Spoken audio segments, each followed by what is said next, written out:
This is the Big Stories Podcast, where we tell the amazing and inspiring stories from across the Big 12 Conference. I'm your host, Cleon Wall, and welcome to our first bi-weekly check-in during our off-season. Okay, it's not really an off-season, just stuff we're doing between seasons 3 and 4. A couple of weeks ago, we told you we were going to be joining forces with BYUtv again for Big Stories this fall. That's still the plan, and we are working on our first couple of episodes for the fall. It's going to be a lot of fun, and we can't wait to bring you a fresh perspective on the Big Stories franchise. From now until then, we are going to be featuring some of the stuff that BYUtv did last season, just a bit differently.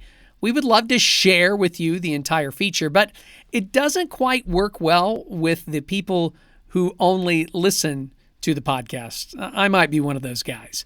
So what we're going to do is quickly retell some of the story of the podcast with some context and maybe even add what those people are doing right now, add some sound bites, and then share our big takeaways that make it a big story.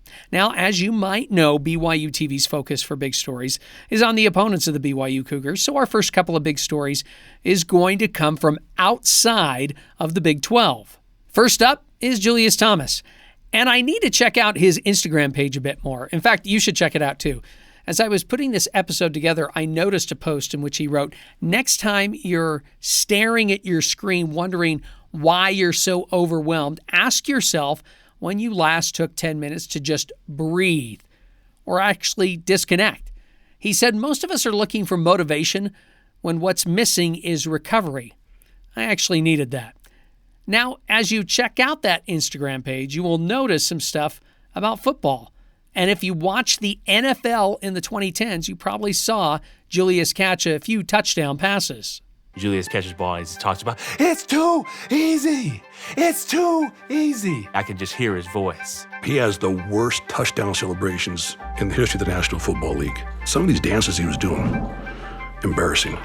You can tell him I said that. JT is the ultimate trash talker. I'm playing him ping pong, cornhole. He just runs his mouth. But Julius's pre- and post-NFL career aren't what you would expect.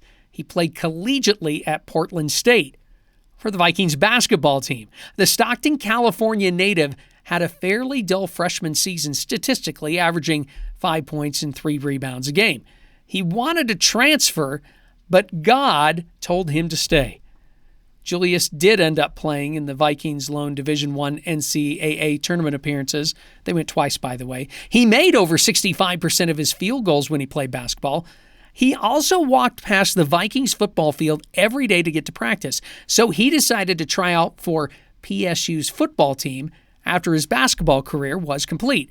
And by the way, it was a sport he had not played since he was 14. The first day of practice, terrible. I couldn't block. There was a reporter. He says, "Julius, this is a crazy story. Do you think you're going to get to play?" Boom. In my mind, I was like, I'm not coming here just to play. I think I'm going to go to the NFL next year. And that's exactly what happened. He was picked by the Denver Broncos in the 4th round, and former Broncos tight end coach Clancy Barone knew there was something special before he even signed with the team. I get back to my office in Denver and I pull up some videos online of him playing basketball. People talk about what? They talk about speed of the game, how fast he can make decisions. Julius was that kind of a guy. At the bottom of my notes, I happen to write up, if we can draft this kid by year 3, he'll be in his first Pro Bowl.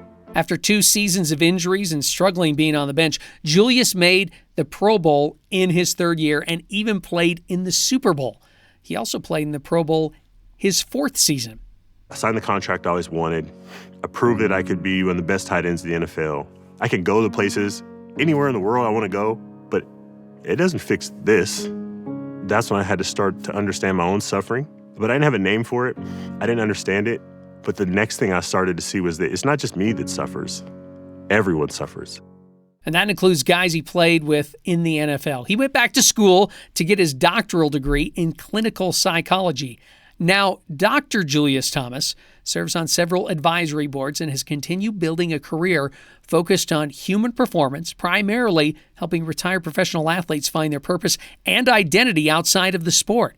In 2022, he co-founded a neuroscience-based health and performance company called Nestri, I hope I'm pronouncing that right, Nestri Health and Performance. A year later, he founded Optimal Performance, continuing his mission to help people unlock their potential while maintaining their well-being. In an Instagram post, Julius states he was brought to this earth to serve people and to help people with the things that were most challenging for them. Now, for my takeaway. It's amazing what a man can do with his mind. Julius put his mind to playing professional football, and he did it. Now he's putting his mind to helping others, and he's doing it. His journey is also a reminder that our greatest impact often comes from not what we accomplish for ourselves, but from how we use those accomplishments to serve others. Again, if you're on Instagram, check out Julius's page and make sure you watch the entire BYUtv Big Stories episode with him by going to biweekly.com.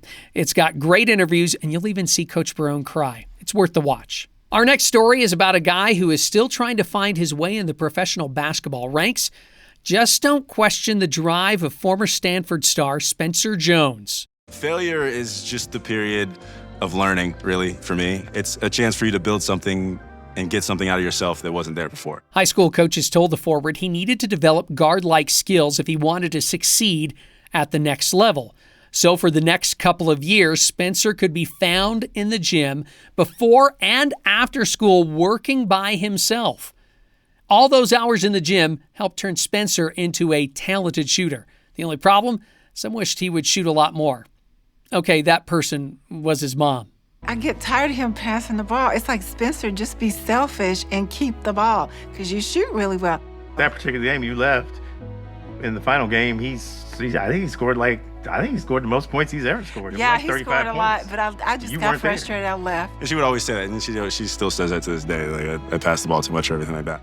Spencer eventually got a scholarship offer to Stanford, and over 5 years he played in more games than any other Cardinal player, and also became the team's all-time leading three-point shooter with 315 triples. But he wasn't drafted by any NBA team. He eventually signed a two-way contract with the Denver Nuggets, spending most of his time with their minor league affiliate. Then this past season, he earned a spot in Denver's rotation, started 34 games, shot over 31% from beyond the arc, and ultimately earned a standard NBA contract. For a player who has spent his entire career proving people wrong, it was just the latest example of hard work paying off. Before he blew up with the Nuggets this past season, Spencer told our BYUtv television crews this. I could be cut next year, I could not get that extended contract. But I feel like where I matured more is that now it's just part of my identity to just want to be more than just a basketball player. We live in a world that celebrates instant success, yet growth rarely happens overnight. Spencer's journey proves that talent alone is rarely enough. Through years of hard work, a willingness to learn, and the support of people who believed in him, he transformed himself from an overlooked recruit into an NBA player. Now, my takeaway: it's never too late to work hard and show what you're made of. It's a lesson I'm still learning. Now, Spencer's family and coaches have played a big part in who he has become. Again, go check out the entire episode by logging on to BYUSN.com. We will be back in another couple of weeks with a couple more updates from stories shared by our BYUtv Big Stories brethren. The Big Stories podcast is a production of BYU Radio.